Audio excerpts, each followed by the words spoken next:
de hoje é programação reativa e IO não bloqueante. De que contexto a gente está falando antes de entrar no que é reativo, do porquê que a gente usa, de qual que é o propósito disso? Quando a gente vai construir uma aplicação, a gente tem uma série de decisões arquiteturais para poder fazer, pensando no crescimento dessa aplicação a longo prazo. E uma dessas preocupações arquiteturais é a escalabilidade. O quanto que a minha aplicação consegue crescer no quesito de aguentar mais usuários acessando ela a baixo custo.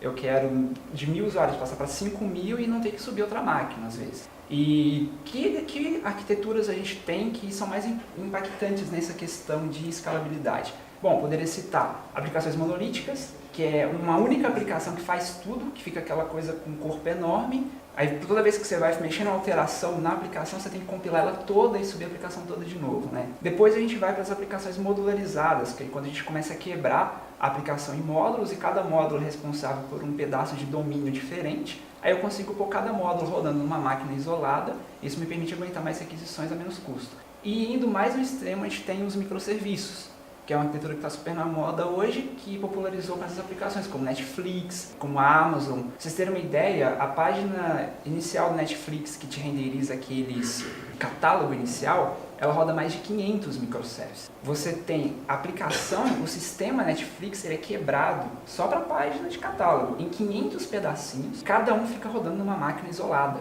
Qual que é a principal diferença dessa? Eu não estou falando de uma aplicação multithread, eu estou falando de N aplicações single thread, porque eu não quero ter troca de contexto entre as threads, não tenho que ficar gerenciando isso. Então é interessante eu subir uma aplicação só. Quem trabalha com Node sabe que ele é single thread, ele trabalha com event loop, ele trabalha com IO não bloqueante. O que o pessoal da Netflix foi pegar esse conceito e levar ele para Java. Então no Java você também vai ter as APIs reativas, que vão te entregar essa API para você fazer aplicações que vão rodar em CPUs no único core, que você não quer bloquear threads, e você pode trabalhar de forma síncrona com ela para poder quebrar essa aplicação em milhares de pedaços e para N outros propósitos que a gente vai ver aqui na frente. Então vamos começar a falar de fato sobre a programação reativa mais especificamente. Os problemas que a gente tem hoje em dia, criaram a necessidade de a gente usar esse tipo de aplicação são execução orquestrada de código de forma assíncrona. Por exemplo, falando do mesmo contexto, eu estou trabalhando com Java.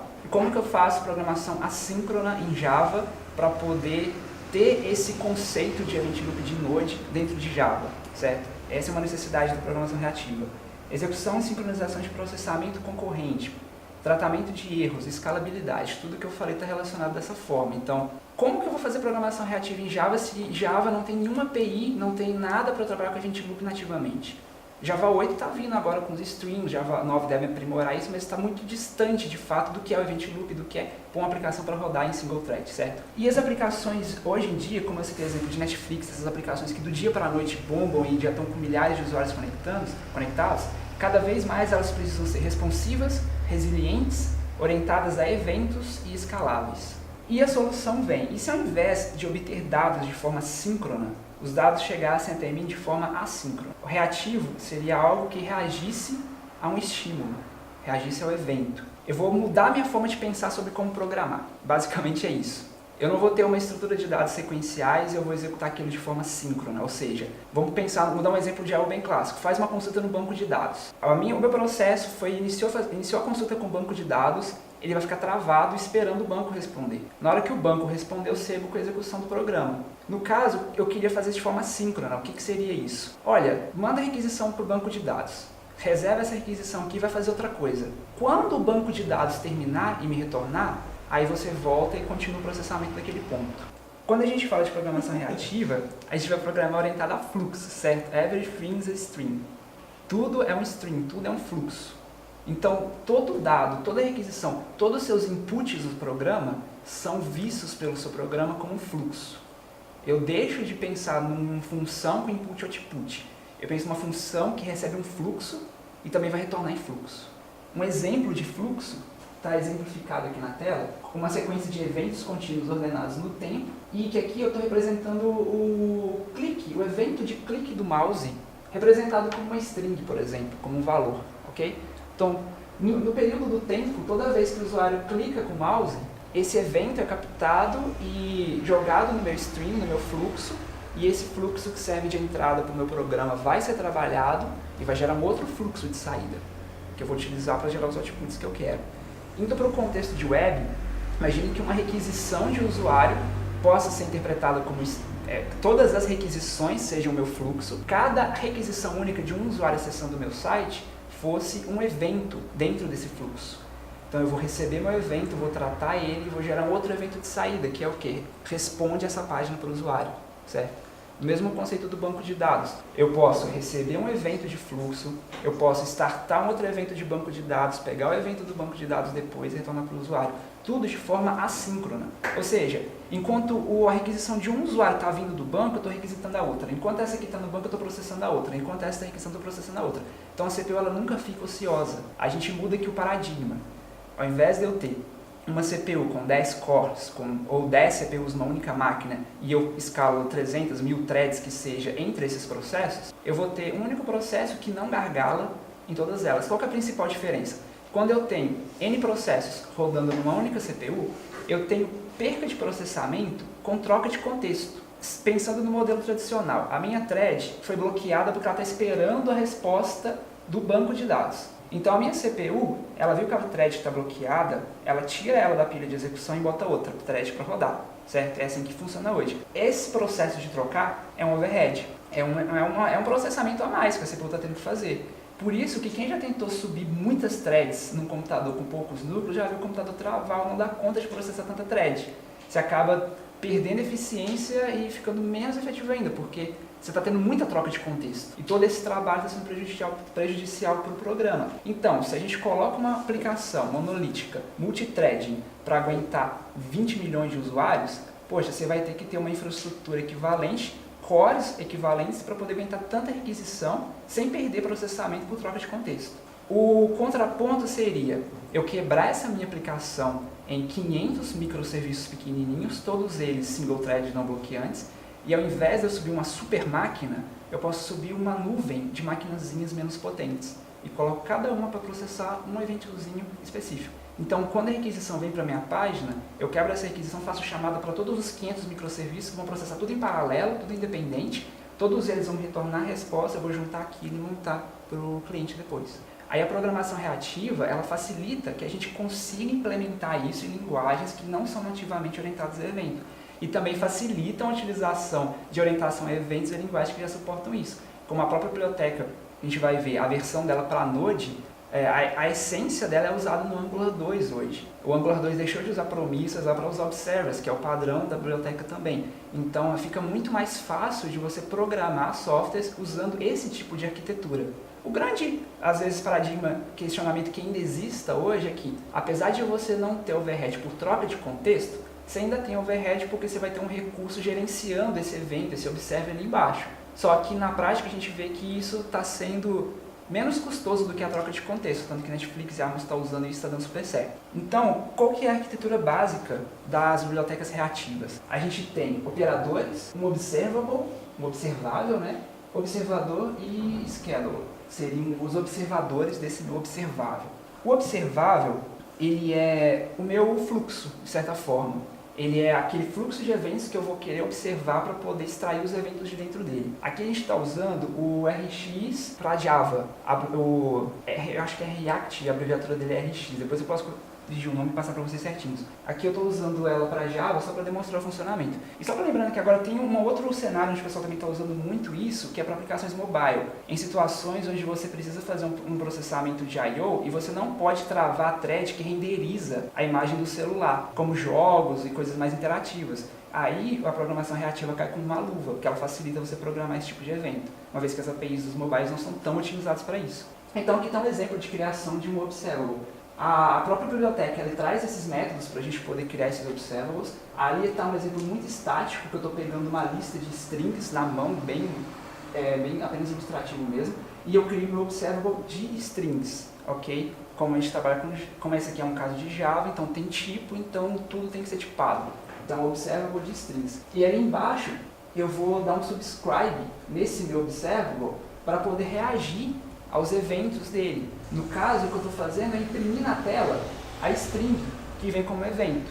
Como que isso vai funcionar na prática? Vão ser vistas como eventos e para cada evento existe uma chamada de observable, de elemento que se sobrescreveu para ler aquele evento. Então, para cada uma das strings, ele vai executar aquele método cal que vai imprimir a string na tela. Aí, depois que a gente entendeu o conceito do observable, a gente vai lá para o observer, que é quem vai observar e vai reagir de fato aos eventos. Ele é quem consome o fluxo de dados, ele respeita o contrato no estilo push de data, ou seja, tem aquela questão de tipagem, toda vez que eu dou um push de um evento, ele vai respeitar para poder reagir àquele evento corretamente. E é o ponto no qual os erros também flutuam. O erro que acontece durante alguma operação interrompe a sequência de emissões. Então, isso aqui facilita muito a gente fazer tratamento de erros nesse cenário também. Quem já trabalhou com promissa em Node já viu que é um inferno você debugar erro naquilo. Que você está fazendo programação reativa, aí às vezes o erro ele dispara num subevento de um callback que você perdeu há muito tempo, e aí o debug para você vem de uma forma muito obscura. É difícil de você identificar onde que aquele erro veio, porque é tudo assíncrono e fica bem complexo. Com os observers, a arquitetura deles permite que esse erro seja propagado dentro do fluxo, e aí permite que você crie subscribers para reagir apenas a eventos de erro, como tem o subscriber lá do catch e coisas do tipo, para poder pegar um erro que flutuar dentro do stream e você poder tratar ele de forma mais eficiente. Os callbacks sinalizam o término da sequência, e de forma geral, vocês podem ver que a programação reativa ela é um substack do padrão observable. Como você está vendo no design patterns lá, isso aqui é um padrão observable. Eu vou ter os observables que vão reagir, quer dizer, o observer que vai reagir ao observable de acordo com os eventos que ele foi emitindo. A diferença é que a gente coloca superpoderes no observer e coloca interfaces mais amigáveis de se trabalhar, para ter um fluxo de trabalho mais eficiente. Aqui está a declaração da interface observer da biblioteca. Percebam que ela tem um método onComplete, onError e onNext. Esse onNext é o que vai reagir a cada um dos eventos emitidos pelo stream. OnComplete pode ser executado quando a stream for concluída, no caso dela ser concluída ou não. E onError, como eu falei, é a forma de você tratar os erros que vêm no stream. Por isso que fica muito prático. E quem inclusive já teve a oportunidade de ver esse tratamento de erro no Angular 2, viu também que realmente fica muito mais eficiente a forma de tratar erros e cuidar dos eventos assíncronos dessa forma. E como eu falei, a gente tinha o observer e o subscriber. O subscriber, é só para demonstrar, ele é uma subclasse de observer. Ele traz algumas features a mais do que o observer tem por si só. Essa é basicamente a diferença, vai ter algumas funcionalidades a mais. E os operadores são os elementos chaves para que você consiga trabalhar com a programação reativa. O que eu acho a sacada mais genial é que essa API de operadores ela é muito parecida com as APIs de linguagens funcionais. Porque você vai ter métodos filter, métodos map, flat map, reduce, tudo que você tem na programação funcional aplicado a evento. Então você consegue filtrar eventos, mapear eventos, percorrer eventos, reagir a eles. E isso expande muito o seu poder, a quantidade de coisas que você consegue fazer com esse tipo de programação. Então aqui um exemplo de como eu vou aplicar o operator filter num evento, num fluxo, no stream. Cada bolinha dessa é um evento emitido num período de tempo do meu stream original, certo?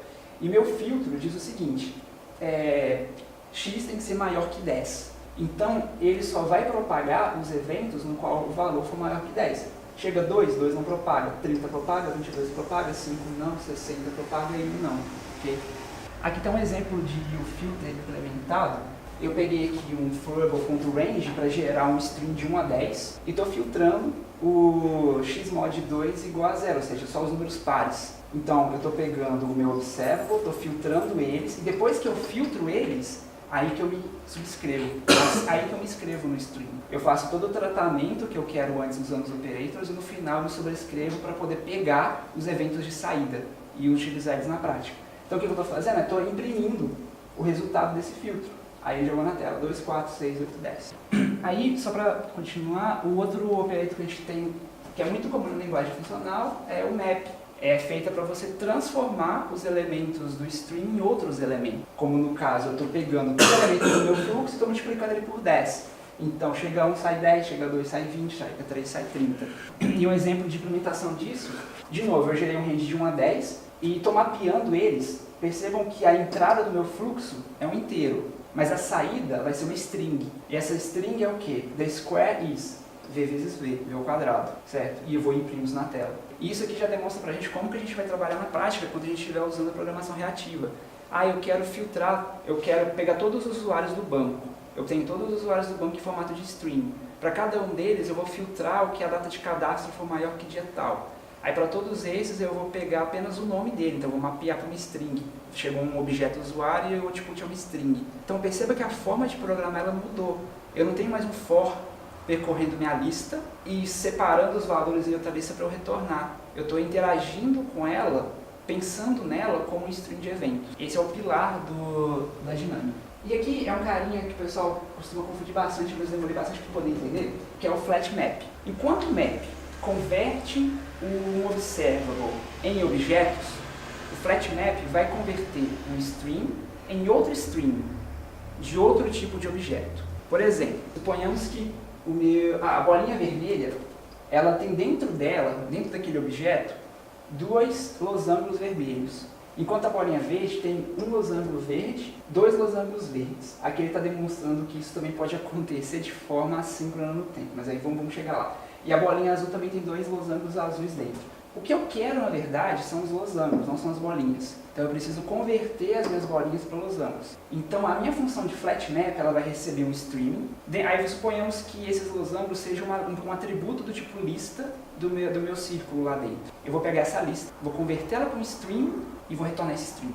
Aí depois, a próximo operador que eu concatenar nessa sequência, ele já vai receber losangos como input.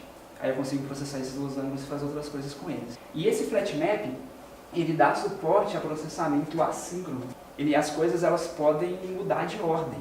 Dependendo de como ele vai jogar esse processador, alguma coisa vai sair antes, outra vai sair depois, e ele não garante necessariamente a ordem da execução das coisas. Elas podem alternar. Principalmente se a gente estiver falando de input de rede, que às vezes vem eventos desordenados, o processamento de um é mais lento que do outro.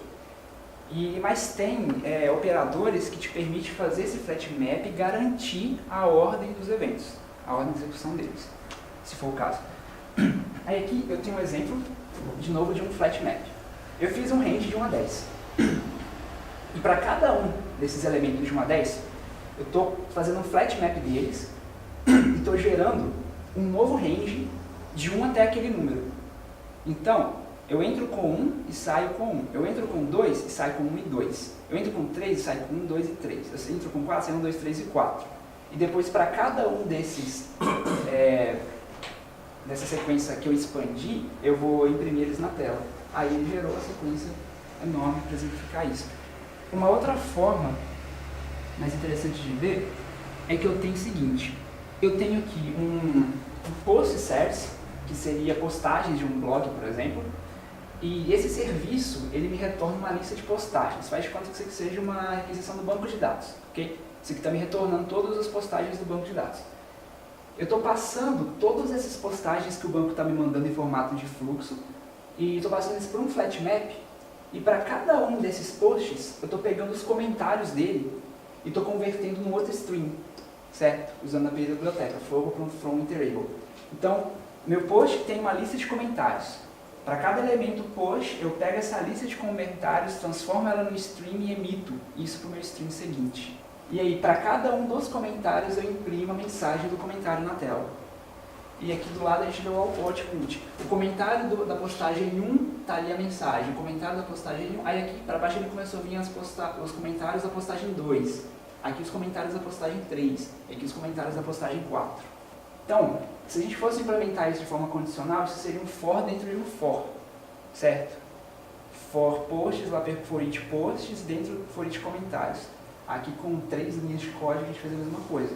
Só que com uma carga talvez de complexidade um pouco maior, porque a gente não tem tanta familiaridade, mas depois que a gente se acostuma, isso fica simples, fica banal de usar.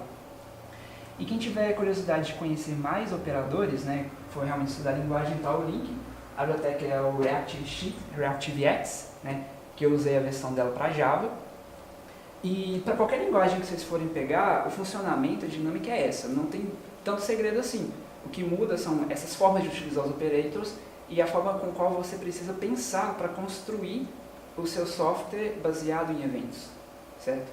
E isso vai te dar todas aquelas vantagens que eu falei desde o começo. Você consegue pôr isso aqui para rodar em single core, de forma mais eficiente. E tem uma observação muito importante. Aqui, voltando atrás, se você está processando aqui, olha, fazendo esse flat map, e aqui esses get comentários. Se esses get comentários for uma requisição no banco de dados de novo, E essa requisição assíncrona, isso aqui vai rodar de forma síncrona. Por quê? Se aqui dentro de uma função de FlatMap, que ela está ocorrendo em loop toda vez que chega um evento, se dentro dela eu estou fazendo um processamento síncrono bloqueante, eu vou bloquear minha thread. Aí o meu fluxo vai ficar travado esperando processar aquilo, não resolve nada. Dentro da biblioteca, vocês vão ter métodos para poder gerar streams paralelas. Dessa forma, para cada processamento do evento, a biblioteca starta uma thread, processa ela de forma paralela, e quando a thread termina de rodar, ela pega o output e segue com o fluxo. E em último caso, vocês podem precisar utilizar implementações desses serviços que realizam I/O feitos para funcionar de forma assíncrona. Existe uma implementação de conexão com MySQL e Postgres que faz as operações todas assíncronas. Existe também APIs para leitura de arquivo totalmente assíncrona. Se você quiser fazer ele realmente totalmente assíncrono, você precisa utilizar esse tipo de biblioteca, esse recurso a mais, para garantir que o código seja assíncrono. Senão não adianta nada tacar aqui no meio de uma função uma coisa que bloqueia a thread e vai tudo pro saco. E para finalizar, tá aqui um exemplo um pouco mais complexo de como trabalhar um stream.